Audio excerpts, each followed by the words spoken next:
The story of Upbuild began in a monastery.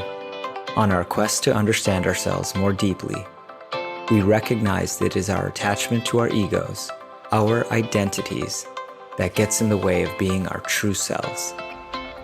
This podcast will help you understand your ego. It will help you better understand your inner world, the motivations, insecurities, and emotions that affect your every action and relationship. Welcome to Upbuilding the Self. Hi everyone, this is Vipin, and I'm here with Rasanath today. Rasanath, It's been a while since we've recorded something on our podcast. That's right, the two of us especially. Yeah, that's what I'm talking about. I'm looking forward to this conversation. Likewise. So just to jump right into it, you had written a piece, a reflection on the Upbuild blog titled Tolerating Provoking Situations. And I want to dive deeper into that with you. Okay. So, first of all, what inspired you to write about tolerating provoking situations? The first thing that comes to mind as I put myself back at the time when I wrote the article, I think we were 2 months into quarantine. This was back in 2020. And I found myself, given the stresses of what everybody was going through, the collective stress, and also the personal individual stress, and also recognizing the uncertainty around it, I realized that my day-to-day life had become what you call provoking. And there was just plenty of that to go around. And I also saw how it was bringing out things in me that I thought did not exist. You get squeezed and something comes out of you, which also is an indication of what is stored in you. And that was the inspiration behind the piece. And then having to really learn, this is the second part about tolerance, having to really understand how to tolerate both the situations around me, but also tolerate what I'm seeing in myself and learn how to respond in a way that is more dignified, authentic, and compassionate. All of that requires to create the gap between the provoking situation and your response, which is what tolerance is. What were some of the things that you saw in yourself that you're talking about now? Just could you share a couple of examples? I have never considered myself to be a caustic person. I've always looked upon myself, and also the world has validated that to quite some extent, a kind, understanding patient. And what I saw during that time was completely the opposite. Impatience, causticity, sarcasm, passive aggressiveness. And I saw that happening on a daily basis.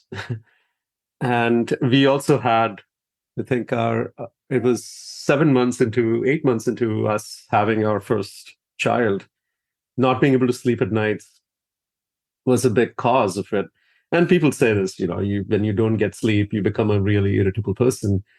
And at the same time, I didn't think it would happen to me, in the sense I felt inherently I was not that kind of a person. Once in a while, when you don't have sleep and you become irritable, that's one thing. But then what I saw was I was becoming somebody, or I had things in me, quite a bit of it, that I didn't think existed. And as an example, at that time, I remember being so snappish with my wife every day and so passive aggressive in my comments. And at one point in time, she just had to say, hey, what is going on? Your responses are so unkind. And I had to swallow the bitter pill. It was true. She was right. And you only saw this in yourself in that sort of provoking period of the pandemic in those weeks? Because what you're describing also seems like sort of the regular, usual sort of situation or circumstances for most people, that they're having these triggers and this impatience with their partner or their children or their colleague.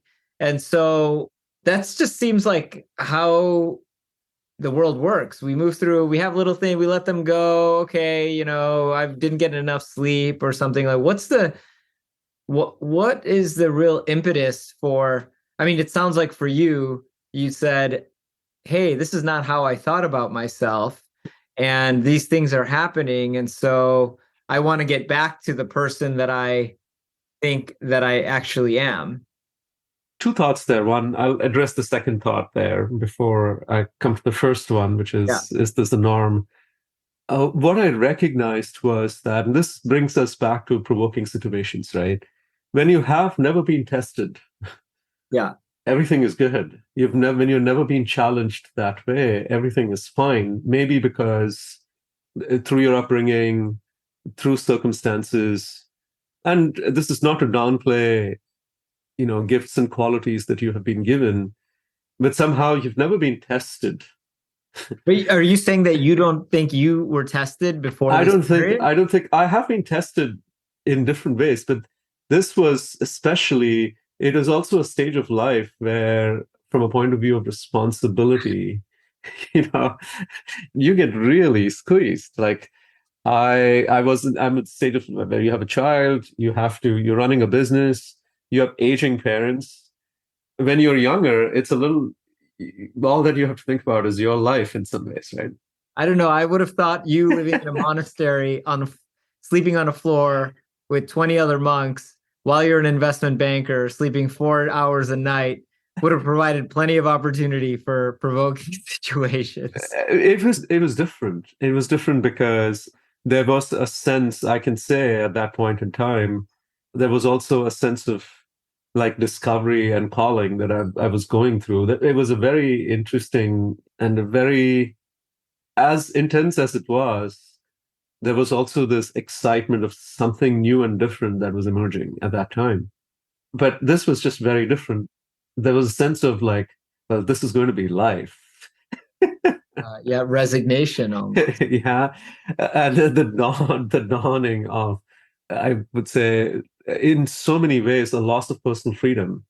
And I've always been a person who has felt like I wanted to be free to pursue what I wanted to pursue. And even in monastic life, when the calling emerged, there was still the sense that yes, this is what I want to do. This is what I want to discover. And at that time in my life, it really dawned on me that my life is not my own anymore. During the pandemic, responsibilities, and I think it was a convergence of a bunch of things, right? The pandemic, I just added another dimension to it. Children, aging parents, then also the recognition that they are alone and not being able to see them, the stress of, well, who will care for them, and all of that just compounded. Right. So you were saying that you think you might be one way, but really the true test is when you are tested, when there's pressure in the system. So you could say you felt like up until that time you weren't really tested. And how did you show up when you were tested? Because when things are when they're relatively easy, that's not your true color showing up. Yeah, exactly. So, and there have been tests before that, but this test had a very different a certain flavor to it.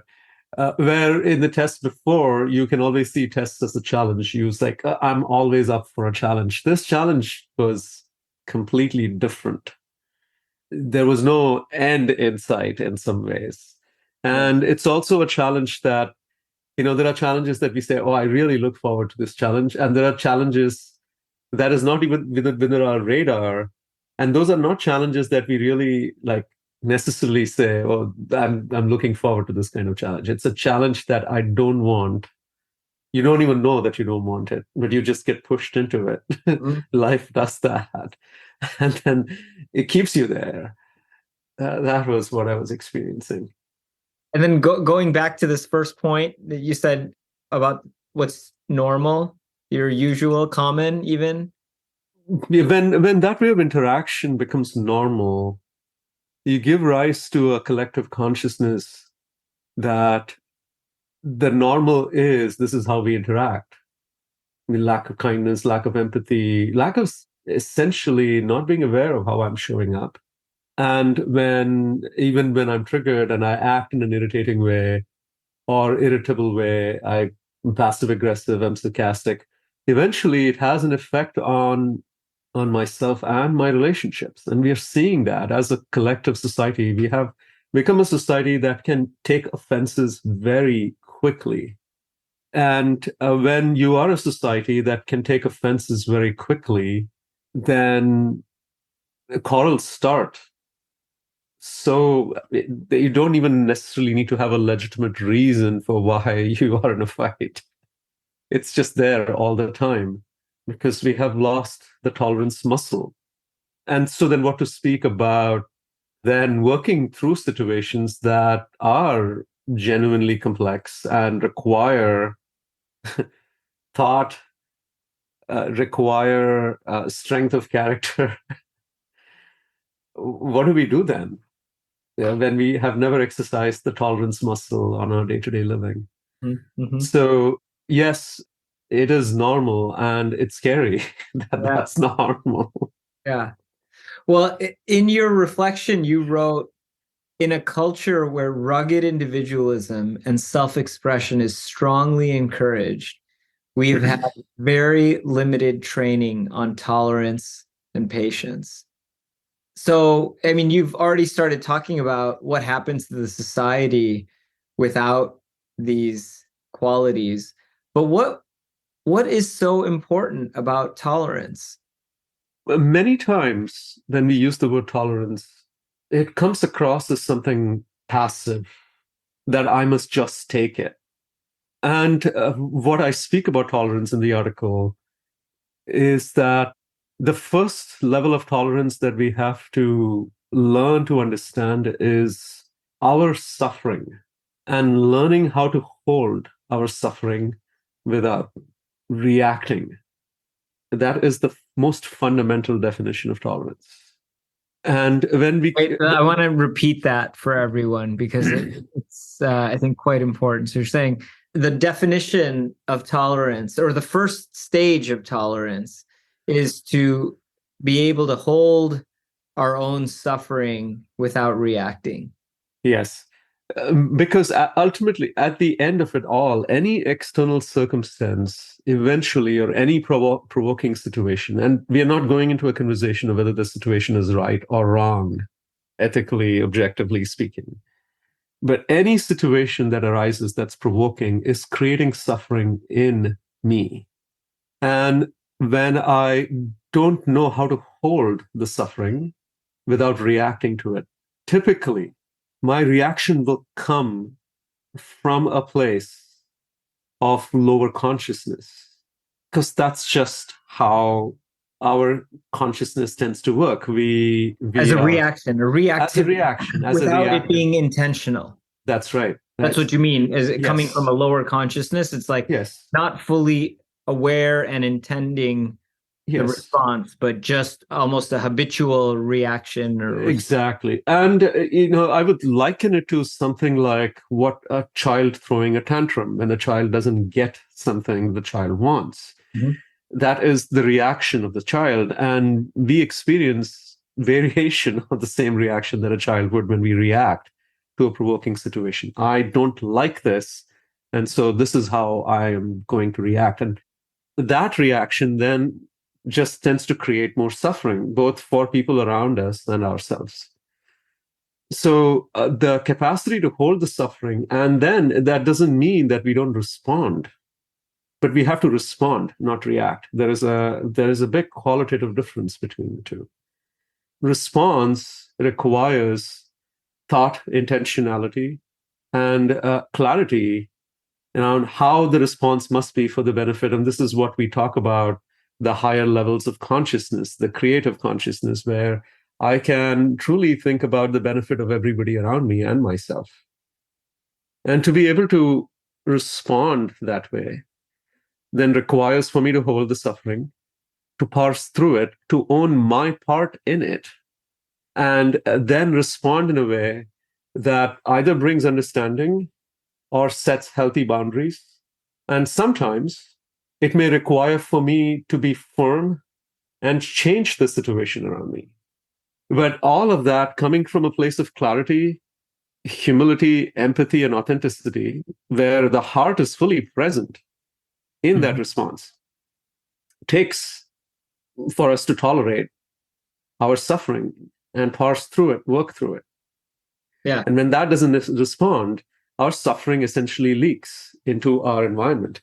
Richard Rohr, who we have quoted before in so many of our podcasts, he talks about in his book, I think it's Falling Upward, he talks about how if we don't transform our suffering, we will inevitably transmit our suffering. And the transformation of suffering, the crucible for the transformation of our suffering, the container is tolerance. Because when we don't pour the suffering into the container of tolerance, it won't transform into something that is impactful and powerful both for ourselves and our environment. I have a comment and a question. The comment is, you started this little part of the dialogue with the statement that people sometimes think of tolerance as being passive. And as you describe it, it's so clear how hard it is to tolerate our own suffering or any provocative situation that we're in. And so it's really interesting that it can be perceived as being passive or letting someone walk all over you, when in fact it takes great strength of character to tolerate a provoking situation. And at this stage in my life, it is very clear to me that no transformation happens without tolerance. Zero.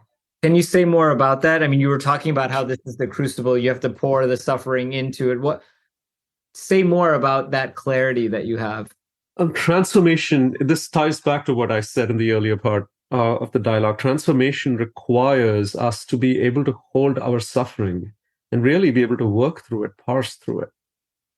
And that means not reacting immediately.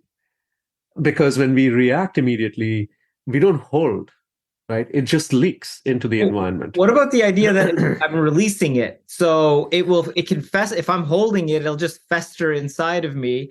And it's helpful to release some of these. There is definitely a place for releasing it, because at a certain point in time, holding it makes it hard to go through the transformation process.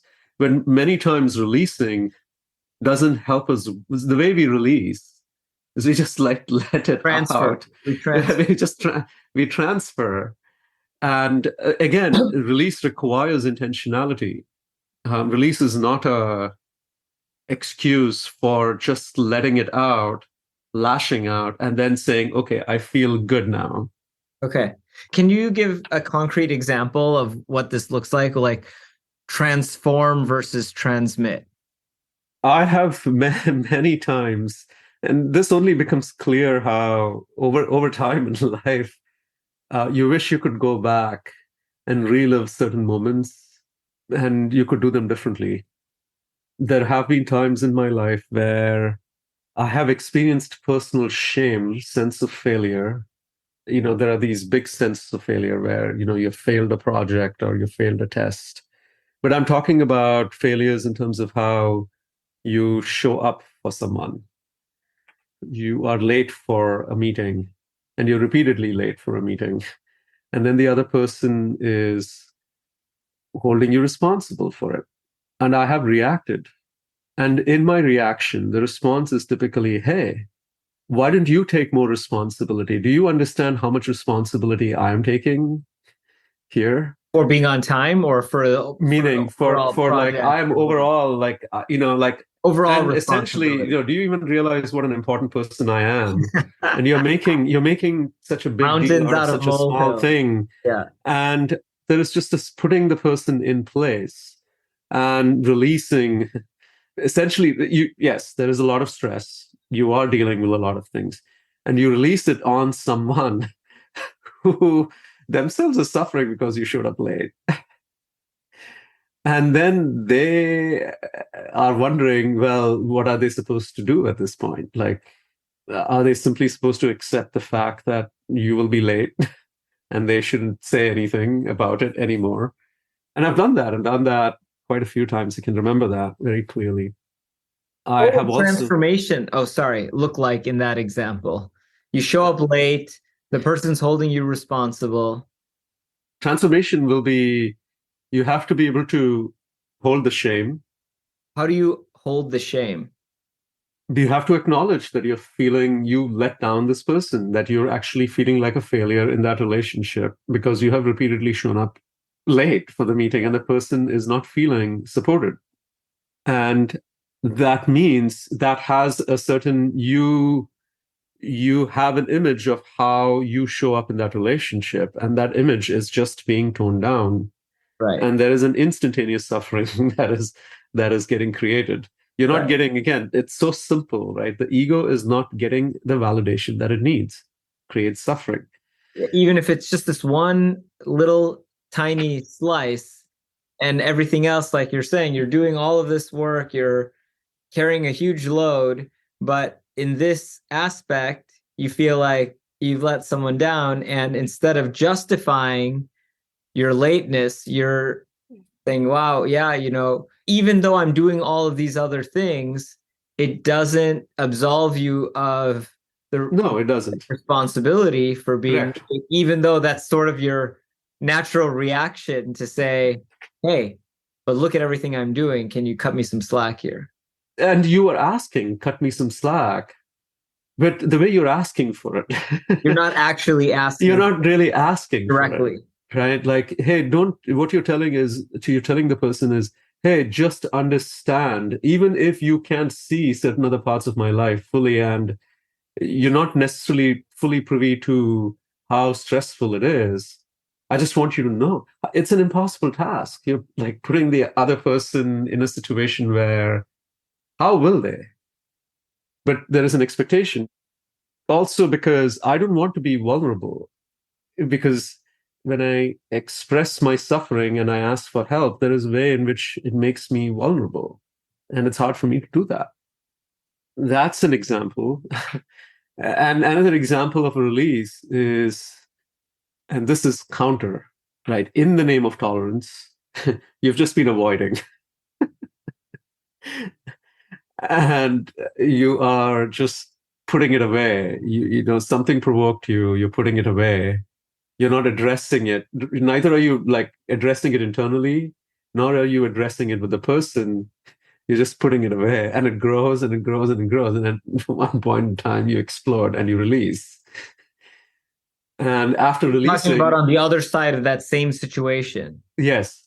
So if I'm the one who's waiting for you in the meeting over and over and over again, I don't say anything, I'm just not addressing it. You're not addressing it. To you externally or within me internally, and then one moment you come and I just unleash on you. Yeah, and then you always do this, and what happens is suddenly it's about being late for this meeting, and your entire relationship is now being questioned because things have gone unaddressed. They have been put away. They have been avoided. Things have caused irritation, but I don't necessarily look at it. I think that is tolerance, but it's not. It's avoidance, right? I just put things away, and then suddenly they don't go away, and then it explodes. And then after I release, I've said everything. I feel like, okay, I think we are back to normal. But the other person is carrying the wound from that. The other person is like, what just happened? Yeah. And I have been on the other side of it too, where I've had people who, speak at the phone, and, one person call me a power monger and, neglectful of the relationship, and, so many names. And it was like, it shocked me because I was like, what what just happened? And then afterwards, the person was like, okay, everything is fine. We're back to normal. Until date, the relationship was never the same for me because I have never gotten an opportunity to address it because the other person is just not willing to. That happened in 2012, and I'm still left with like, well, the relationship has never been the same for me. Yeah. But the other person has moved on, right? And I am left to resolve the unresolved parts of it. Yeah. And the other person experienced, like, has said what they needed to say. They have said their piece and they've gone, they've moved on. But we've never really gotten a chance to like fully understand, hey, what happened. What's the line here? Because I would imagine if you and I were meeting and you were late, I would just say, I wouldn't say anything. It wouldn't be that big of a deal. And then maybe that happens multiple times, especially in work settings where you do want to let things go. It's like, what's the line between, hey, I've been avoiding this thing and it's been unaddressed and now it's coming on really strong, versus, like, oh, every little thing that's happening, hey, we should talk about this. Like, that would get very tiresome. It's true. And before I directly answer the question around what is the line, just stepping back and really understanding, going back to that image where when you tolerate, when you pour your suffering into the crucible, it creates perspective. If you have to really process, you have to understand what happened in the context of the entire relationship, in the context of what you know about the person and perhaps what you don't know about the person. And that context is so critical in terms of what meaning we make out of that suffering. And what I have recognized time and again, when I have learned how to tolerate and process, is that there are things that I know for sure. And there are many things that I don't know. All that I know is I'm experiencing something, but I don't know what the actual cause is. And it makes me come into the conversation with curiosity, and this is the basis of nonviolent communication, right? Where you talk about, well, this is what I'm experiencing, but I'm not concluding why this is happening. I'm not character assassinating. I'm not blaming. I come into the conversation saying, hey, what I've noticed is every time you're 5-10 minutes late, and I am waiting at that time, and I would love to use that time somewhere else, right? And I'm wondering if we should move our time 10-15 minutes later so that it gives you time to do what you want to do. There is a way in which that can be addressed without blame. That can seem passive aggressive too, though. It's like, hey, I've noticed you're 5-10 minutes late. Would you like to move our time 10 minutes so that, passive aggressiveness is a tone where the irritability actually comes out without it necessarily is too confronting. And again, that's why I said in the context of the relationship, when you know more about the other person, there is a way in which you understand, what, this is probably not happening intentionally. But then it's also important to bring attention to something that doesn't go... Not working. It's not working. Yeah, I really appreciate what you're saying about tolerance opening us up to what other stories are possible. Because when we react, we're reacting on our single story that we have, that we're telling ourselves, and it's obviously it's very limited in terms of scope of full understanding, but it helps us justify our reaction. Right. And there is a time where, and this is the other side of it, where you have tolerated, you have processed, you're responding, and the other person just doesn't have the capacity to meet you.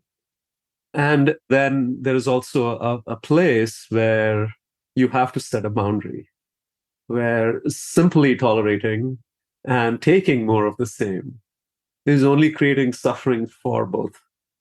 But then coming to that place and applying that boundary with intentionality and with compassion, with the desire that the other person hopefully will wake up with the boundary, that the person can then wake up to the fact that I am losing something here and I have to look at myself. That is also an important part of tolerance. So tolerance just doesn't mean we keep taking, but tolerance does mean that when we do apply the boundary, it comes with clarity, intentionality, and from a place of waking the other person up to what they have not been taking responsibility for. That does require for us to own our part and do our best. Yeah. Yeah. So, what does it take to practice tolerance? This will connect with your piece around stimulus and response. Mm-hmm. Yeah. And that is exactly what it is. Press pause. You need to have a pause button when I'm experiencing some form of trigger.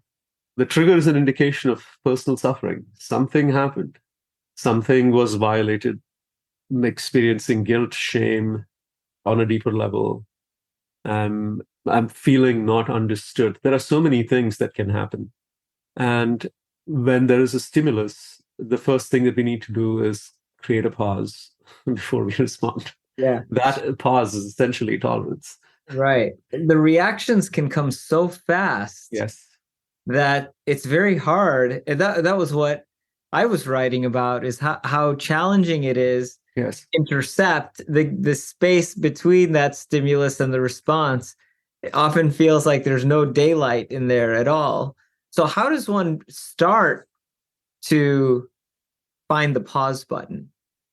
Many times when we are first starting the practice of tolerance, and I should say there is no limit to our entire life is a practice around tolerance. When we first start doing it, we may react. But when we find ourselves in the middle of the reaction, it's important to press pause and say, you know what, I have been reactive right now. I need some time. Yeah. So you're saying you can even reverse. You can even if you run the red light and you're in the middle of the intersection, you can actually, even at that point, stop, reverse, yes, reverse.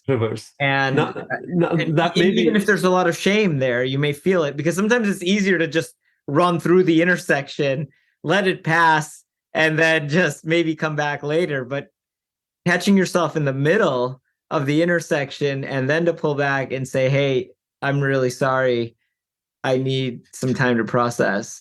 And many times that's when we truly take responsibility, and we have to do it again and again and again.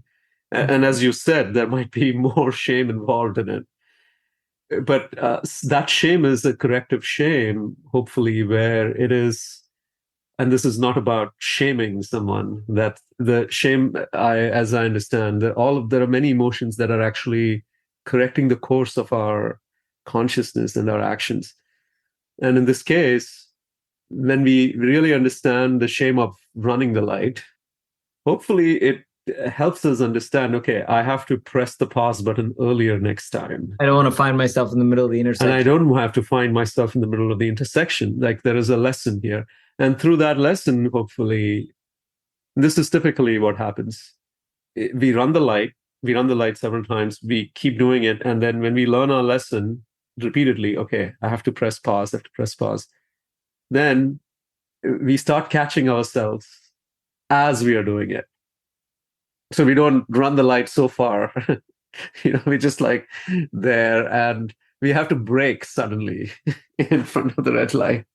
And then when we learn to do that repeatedly over time, then we learn to slow down even before the red light comes on. It's similar to children, as you described earlier. You can start to see how do you start to notice the body language and the agitation well in advance, so that you can intercede before the tantrum happens. Yes. And there are clear signs, right? Like, that is exactly what we are also learning with our toddler is, okay, we know exactly where this is going. We have to intercept. So there is a way in which you have to connect in order to make the interception happen. And that connection is so crucial. But when we don't create this, when we don't recognize the patterns, when we're not aware of the patterns. That's why, going back to what you said very early on in the conversation, when that starts to become the norm, right? We just react this way and then we continue on with life. We just don't learn how to intercept ourselves. Yeah.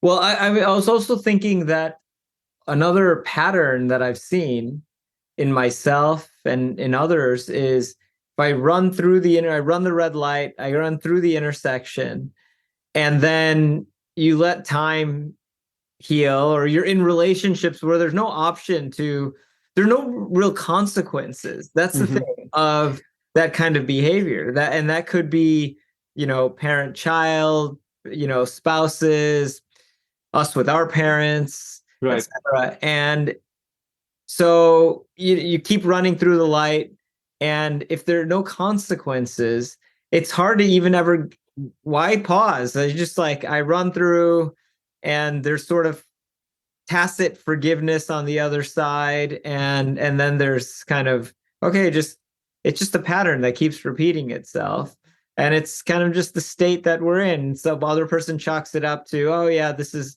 this person just being them and running through the light again, and nothing ever happens. There are always consequences. You will see in relationships, for example, there may not be immediate consequences. Over time, it takes its toll. And then at that time, when the time is quote unquote right, it's the demise of the relationship. And there is just no going back at that point in time. Yeah. Right? It becomes too big to repair.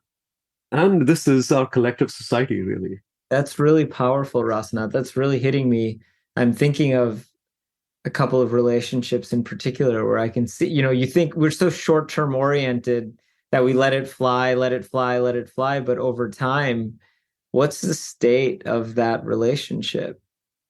And, it's interesting. It may also become evident to us that I probably didn't care much about the relationship. I was okay with it falling apart in time as long as I could squeeze out everything I could from the relationship. Very selfish orientation. It is. Yeah. And when I have become okay with that norm of being, it's only a matter of time before that just becomes the collective consciousness of my environment. I also think that you can be in the situation where, in the long run, you're seeing the state of the relationship and it feels irreparable at that point. And then, not only can you look at it and say, I don't even know how to fix this, but you don't have the tolerance actually to stay in it. And so at that point, you just kind of, brush your hands and and start new, right? Yeah, I can't really do anything about this. And in fact, you may not even see it as your responsibility. It's just, we've kind of grown apart and all of these things have happened, but it's been such a long time and you're not taking you've never taken responsibility for your impact on the other person.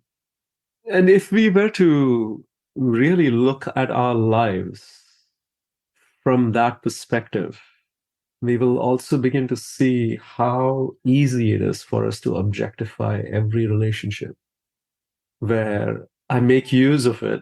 What's in it for me? What's in it for me? And when it ends, I just want to start fresh. And sometimes, yes, it's hard to repair certain relationships. But you know what? When I have really learned my lesson, the relationship is not dead. It's amazing how powerful it can be. When I have learned my lesson, I live in this place of remorse, where one is I bring the lessons to all my other relationships, but I'm also always waiting for an opportunity where I can actually repair that relationship. I never close the door on it. I'm just saying, if and when I get the opportunity, when there is readiness, when the time is right, I want to acknowledge my part. And maybe the relationship will never be restored, But what I have done is stopped objectifying that relationship and taken responsibility for my share of it, or for my contribution to what let the relationship fall by the wayside. I think we need to have an entirely separate conversation about objectification in relationships. It's a rich topic. It is, because that sounds very violent when we talk about objectification, but what you're talking about is so commonplace. Objectifying the relationship and the other person can be, I mean, there's a whole spectrum from what's seemingly benign to using someone. Yeah. There is a whole spectrum. But I think it's even helpful understanding the benign, like, how am I approaching all of the relationships in my life? And is it from an objective or a subjective place? And I can say with honesty, and it's embarrassing to admit it, but when I look back at my life, I see very clearly, and I was sharing this with Hari Prasad, 99% of my relationships, even what I call the deep relationships, have benign elements of objectification, where the orientation of the relationship, I have never really truly learned to serve the other. I've never really truly learned to love. And the reason why tolerance is such a big part in the recognition of that is when we don't tolerate, we don't see how we contribute. When we don't see how we contribute, we can never really take full responsibility. When we can't take full responsibility, we will never really learn how to love. Wow. And I don't think it's an option. This all of a sudden sounds much bigger than tolerance. Tolerance is, that's why I said early on, tolerance is the foundation of transformation. And what we talked about is the transformation process, right? Where a responsibility leads to humility. When humility comes, then we learn how to love. But the foundation of all of that is, and in any spiritual tradition, especially like the tradition that I've been practicing, I've never really understood. There is a foundational verse in our practice which goes, the Sanskrit is Trinad api sunichena taror iva sahishnuna amanina manadena kirtaniya sadahari. The idea being that one must be as tolerant. Sahishnuna in Sanskrit means the capacity to tolerate, like a tree. And it seemed very, again, as I said, passive, an ideal that only saints can live. But this verse happens to be the foundation of spiritual practice in our tradition. I'm only recognizing over time, and my teacher, my guru, quotes this verse again and again and again. For 26 years, I have heard him quote this verse in 95% of his classes. You always come down to this verse. Wow, 95% of his classes. I can easily say this is the mission statement of his life. And it's only now, after years of repeatedly listening to it, I recognize why it is so foundational. It's because when we don't tolerate, it doesn't even create the chance for transformation. There is no chance. And so if we are aspiring for transformation, what to speak of spiritual transformation, we have to develop the quality of tolerance. And socially speaking, what we are experiencing globally and in this country, where is this being taught? That we have become a culture that is so easily offended and doesn't know how to process constructively, healthily, so that it leads to outcomes that are uplifting. Wow. This conversation has inspired me much more than I was imagining. It always does, but I never know from where and how. And I think the thing that is particularly striking me is just the relationship between tolerance and love. And what you said about just thinking about our relationships and when do I treat my relationships? When do I treat people as objects to be used versus subjects to be served? And yeah, how tolerance is impacting those relationships at the fundamental unit level. And I know that you're not in need of my affirmation here, but I can say to you that I know you said if you look at 99% of your relationships, you can see the objectification there, even if it may be benign in different ways. As someone who has been in relationship with you for the last 10 years, I've only felt you're approaching this relationship from a place of deep service and seeing me as a subject and not Thank an you. object in any way. Thank you. I think, and again, this is only something that I'm discovering more and more, that I have done service more as duty than as love. Because when I serve, there's still a validation that comes for the sense of self of like, this person really loves to serve, versus the quality of how service comes when it comes from a place of love. What I know clearly now is that I don't know what that feels like. And in that sense of the term, I feel I have still not fully shown up selflessly. And while there are parts of it that are selfless, it still doesn't have the quality of, as you said, like true service. Yeah. Now I understand, actually, when you put it that way. I wonder if I've ever done anything selflessly in my life. I don't even know what that could look like. So I understand, and I'm inspired to follow you in this journey and see what I can learn as well. Thank you. Thank you so much. Thank you, Rasanath. Thank you for this conversation. I feel inspiration to hit the pause button much more, thinking long term about my relationships and the character that I'm cultivating.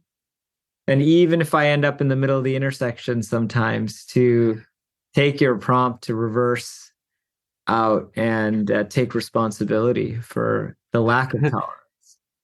The one reason I just wanted to say why this is so important, the one reason why tolerance as a virtue is not necessarily so appreciated, because there is nothing sexy about it. It will not even be noticed. You're saying you don't get much validation. You don't get much validation. It's like Anti-validation. Anti-validation. It's also, you're like, it's like weeding. It's like you're in the muck of things. Yeah. Right. And then to relentlessly, time and again, do that. There is nothing glamorous really about that. But what it does foundationally to who we are as individuals, I don't think anything else can do it. How will the flowers bloom if their garden is full of weeds? So, right. I hear you. So we look at the flowers and we say, oh, that's a flower that looks so nice, but it takes what it takes to garden. That's just not visible. Okay. Well, we will close on that note, and I will raise a toast to weeding our gardens. And I'm glad to be in the garden with you so that we can do that work together. Thank you. Thank you, Ross. I appreciate it. Thank you for listening to Upbuilding the Self. Upbuild is a leadership development company that offers workshops, coaching, and other services to help you on the path towards being your best self, free from the shackles of the ego. To learn more about our work, visit our website, upbuild.com, and sign up for our newsletter to gain access to podcasts, reflections, and upcoming events. If you enjoyed this episode, please go to iTunes to leave us a review so that others can find and benefit from the podcast. We look forward to being with you again next time.